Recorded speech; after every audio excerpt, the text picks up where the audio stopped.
Having a great season, as we discussed last hour. Several players getting all-conference recognition, Freshman of the Year recognition, earning a first seed and a first-round bye in the Mountain West Championships taking place in Las Vegas this weekend. And Jason, let's keep the discussion going, shall we? And let's talk to the head coach, who's in the middle of all of it. Aaron Paajanen joins us now in the Full Court Press from Las Vegas. Coach, thanks for joining us today. Yeah, thanks for having me. This is exciting to be able to talk about our season and what our team's accomplished this year. You know, it's I've been kind of watching from afar and observing. I know we don't always get to talk about it as much as we like, mostly because I'm not much of a tennis junkie, admittedly. But it's really nice to see. I think you guys are the fourth program in Utah State to win a Mountain West title this year. I think if I've done my math right. So obviously a great season for you guys. Yeah, no, I'm happy to be able to add to the championships that were already won this year. We had a athletics dinner with a lot of our supporters back, I think, in September, and I was asked the question about Utah State, and the one thing I said is teams win at Utah State. So it's exciting to be a part of that. So do you and Rob and Manny now have like a party or a club where you say, hey, we're the Mountain West Championship winners? I know Danny kind of left, so you can't include him in the party. Yeah, no, I'm happy to be able to join Manny and Rob, and obviously Blake got one a couple of years ago. That was, I think, my second year at Utah State. So, maybe we'll do something when we get back, but we've still got hopefully a couple more matches to go so that we can bring back another trophy. Before we talk about the what's going on this weekend in Las Vegas, just if you wouldn't mind, just the kind of how your season has unfolded. And as you've said, you've been here for a few years, and the process of assembling a team of tennis players that can not only do well individually but help represent the team as a whole, and kind of the path that they had to go through to get to this point. Yeah, well, the last couple of years we've actually been pretty close to winning one. Last year we lost in the finals. The year before we finished the regular season in second place. This year was a little interesting because we had 4 brand new players to college tennis, and so throughout the year there were some question marks. How were they going to handle it once we got into the conference season? Our conference keeps getting better. It's very competitive. And what I've realized is they've all embraced it. They've all enjoyed the competition. And so it's been nice for me to kind of sit back and watch that with 4 new players. We obviously have 4 solid returners. 3 of them were all conference singles. And all 4 of them were all conference doubles, I think. So, yeah, it's been there were some question marks, and they've done a great job answering those questions throughout the season. So I want to ask about, how they would handle conference play, because, right about as conference play started, you had the loss to Boise State, which I know that first one didn't count as a conference game because it was in a tournament, and then you lost the Mountain West opener to New Mexico. But then after that, you guys win 5 straight. I guess just kind of walk us through that kind of a 2-game losing streak, but then you finish the season fantastically. I think in your last 3 or 4 matches, you didn't even lose a single match as far as individual games. Yeah, it's all about how they responded. We played Boise in the tournament at Boise. It wasn't a conference match, but obviously wanted some revenge from last year. Came down to the last match, lost a close one. Then yes, we go to New Mexico. Actually had match points to be able to win that match 4-2. And how are the guys going to respond? That's the thing that we were all wondering, and it just made them more hungry. I think even though we lost those matches, they believed they were matches we could win. When we saw Boise the second time, we clinched at number 5 in straight sets, and the previous time we actually lost that match for the clincher in 3 sets. So they're motivated. They're ready to go. I've seen it in practice. I've seen a change in practice. I think at the beginning of the season, it was me trying to communicate to them what's on the line, because half the team didn't get to experience getting to the finals last year. But once they kind of got thrown into the mix, man, they've enjoyed it. We're talking to Coach Aaron Paajanen. He's the head coach of the Utah State men's tennis team and regular season champions heading to Las Vegas. Well, they're in Las Vegas for the Mountain West Championships taking place down there. And Coach, help me understand how scoring works as a team for tennis. I mean, you've had some, like UNLV, you won 7-0. But San Diego State, you win 4-0. So how does the scoring work when you have individuals who play tennis? They have to win their individual match. But how does that work as a team to win or lose against another conference opponent? So we start off with doubles. There's 3 doubles sets. So our number 1 doubles team would play against our opponent's number 1 doubles team, and then so on down with 2 and 3. You play 1 set. Whichever school wins 2 out of those 3 sets gets 1 point for their team. We move on then to singles. You're playing 6 singles matches, 2 out of 3 sets. And each one of those matches counts as 1 point. So with the 6 singles matches and the 1 doubles point, 7 matches up for grabs. Whichever team wins 4 or gets 4 points, they win the match. And so the coaches prior to the match, they can say, hey, once a team has 4 points, we can stop, or we can go ahead and play it out. So we chose to play it out with who did we play it out with? UNLV. And and then we went clinch. Where we decided we were going to stop once one team got to 4 points with, Nevada and San Diego State. So I know we've kind of mentioned some of the players, but just talk about, some of these guys, that have, the guys that were, awarded, all Mountain West singles, like, Bowden and I don't know if I want to try and pronounce all their names because I'm going to butcher them so hard, but just kind of walk me through some of these guys, what they've meant, to this program. Some of whom are new. I mean, you have the Mountain West Freshman of the Year, but you've also got a lot of veteran guys who have obviously been with the team for a couple of years and are continuing their success. Yeah, Bowden's been great for us. He came in. He's from Serbia. He was at Minnesota prior to coming to us. They unfortunately cut their program, so that's how we were able to get him. And we're lucky not just because he's a great player. He won the ITA Mountain region, which is all the best players in our region, and that's the first time that's happened in program history. So yeah, obviously he's a great player, but more importantly, he's a special guy. Just anybody that gets a chance to be around him is going to be smiling. So he's going to be missed not just because of his forehand and backhand, but just because of who he is. Stein has been playing number 2. He was also all conference in singles. He's unfortunately a senior as well, so we'll lose him. The improvements he made from last year to this year, unbelievable. Last year, going into the tournament, didn't win a conference match. Then he goes home back to the Netherlands this summer, is able to actually play some pro events, wins one of them, comes back with a professional world ranking. So that was phenomenal. We're very lucky to have Sergi back. He's from Spain. He'll be back next year as a senior. He's a true Aggie. He loves the university. He loves being a part of Utah State men's tennis. He's a leader, and he's a pretty good tennis player as well. We weren't expecting him to play doubles this year, and because of an injury, we had to put him in the doubles lineup, and then he and Bowden, they become all-conference and doubles this year. So that was something that was a happy surprise, I suppose. Playing number 4 most recently, Mohammed. He's from Jordan. Freshman, got Freshman of the Year. All conference player as well. I wasn't sure if he was going to get that award, so appreciate the coaches voting for him. He's been solid in doubles and singles. Nuno, he'll be back next year. He's a junior. He's from Portugal. Been one of our better doubles players the last couple of years. Philip, another freshman. He's from Germany. He's one that I've been more impressed with recently. I wasn't sure how he was going to respond once he kind of got thrown into the mix, and he's really enjoyed it, and I see him working much harder in practice. He really wants it. He really wants to be able to contribute to the team. Playing number 3 doubles with Mohammed, David. He's from Glendale, California, a lone American on the team. Big guy, one of 3 guys on the team who's 6'6", big lefty serve, so that obviously has helped in doubles.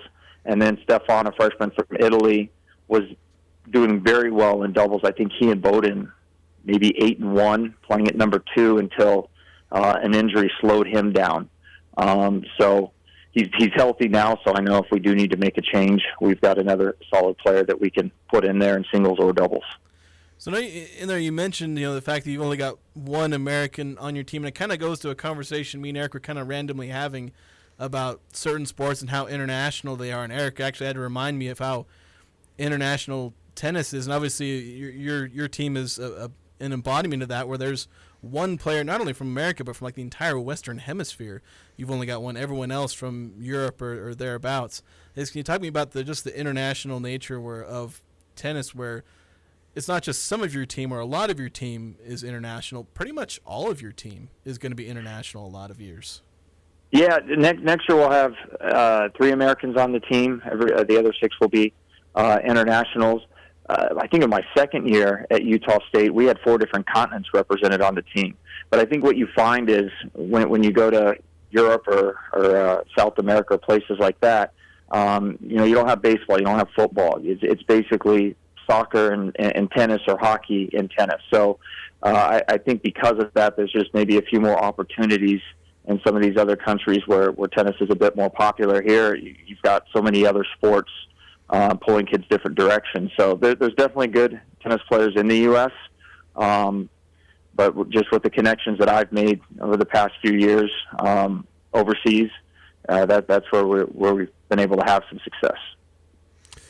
Coach, you've got the Mountain West Championships in Las Vegas coming up. You earned that first round bye. How important has that been to you and your team to get that little extra time to rest, but also kind of survey the field? Yeah, no, it was definitely something that we felt like would be an advantage. Last year when we were here, it was very hot. Some of the match times, it was close to 100 degrees. This year, not nearly as warm, more in the 80s, and I think if we get to Friday, it could be in the 70s. But it is still nice to be able to get here, be able to relax a little bit the first day and a half before the first match on Thursday. It was really nice today because initially the plan was we were going to go over and just watch a little bit of the women's match and then try to get out of the sun and get off our feet. But they played a heck of a match today, beating Fresno State to move on in the tournament. And when we said that we were going to leave, all the guys said, no, we're good, we're staying.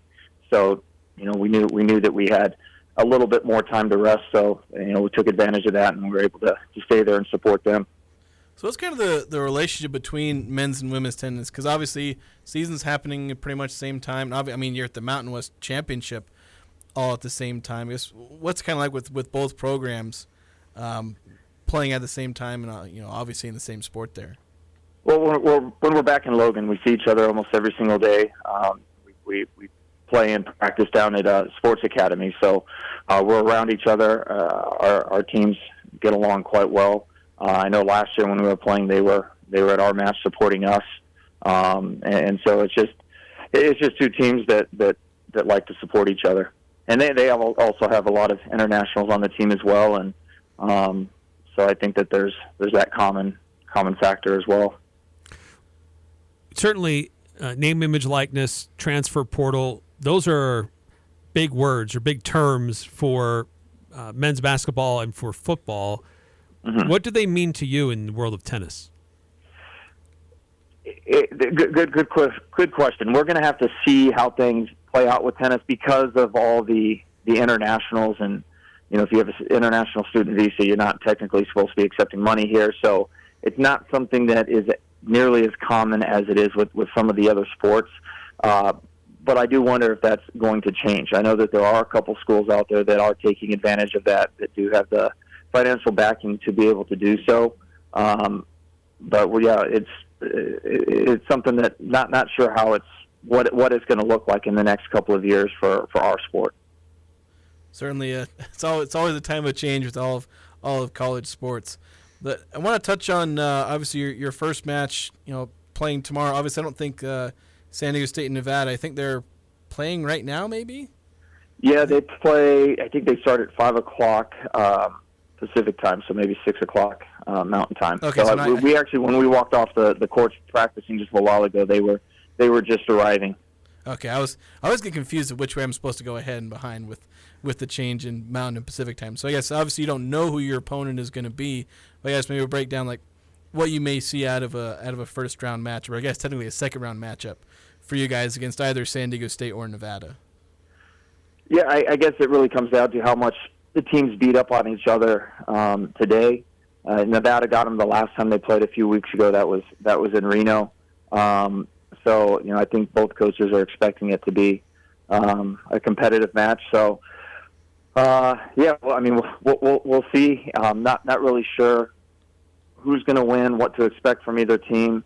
I know last year we had an absolute grind in our first match against UNLV, and then we took on the number 1 seeds, undefeated New Mexico, and after a very long match, we were able to step up and win that one as well. So we'll see if either Nevada or San Diego State has that kind of energy after today's match.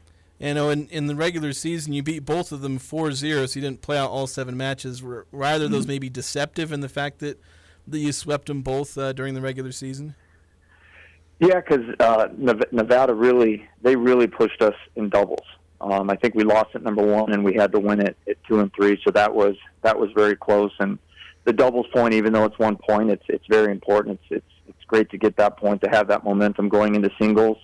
The same thing with San Diego State. I think we won it 1 and 2 doubles, and we were close to winning at number 3 when we abandoned the match. But those matches were unbelievably close as well. And so it's going to be important, whoever we play, that we're able to stay sharp in doubles, we're able to get that point. Because, like I said, I think it gives you some good momentum moving on into singles. Aaron Paajanen, the head coach of the Utah State men's tennis team. And, Coach, let me just ask you one last question for me. Putting a team together and trying to decide who to pair up with with doubles particularly, but also this is a unique sport in that there are individuals that are competing on their own, but that's part of a team and how they score for a team. From a coaching perspective, how do you kind of navigate that, to put doubles teams together and who to pair with whom, but also coaching individuals who help your overall team? Because they're not like on the court together or on the field together. They're competing as individuals. And how does that work from a coaching perspective? Yeah, well, the team aspect is incredibly unique because, like you said, it is individual. You've got to go out and you've got to be able to focus on your match. But for the team to win, you can't just pass the ball to Jordan and say, hey, go win us a championship. Everybody's got to show up. One player, maybe he gets an upset, but that upset only counts as 1 point. So in that sense, it really is a team sport. So when we're preparing for matches, when we're together as a team, we're talking about that. There's got to be that constant support. You are focused on your match, but you need to be aware of what's going on other guys' courts so that you can, give them those positive responses. It's critical in practice that you're worrying about yourself and you're focused and you're intense trying to accomplish what you need to accomplish. But if you see a teammate that needs some encouragement, that you're willing to do that. So for an individual sport, you could almost argue that it's more of a team sport than, basketball. As far as trying to find combinations, we try to mess around with that a little bit in the fall to see who does well together. Definitely listen to our players, want to communicate with them as much as possible to see what they kind of feel comfortable with.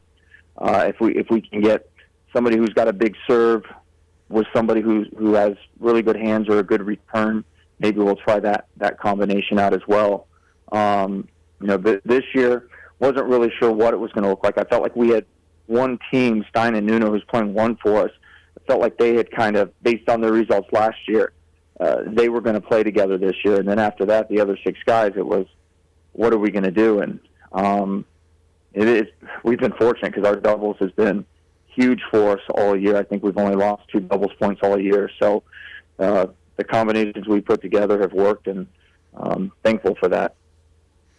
Well, Coach, we're thankful to you for your time today as you're on the eve of the Mountain West Championships for your squad.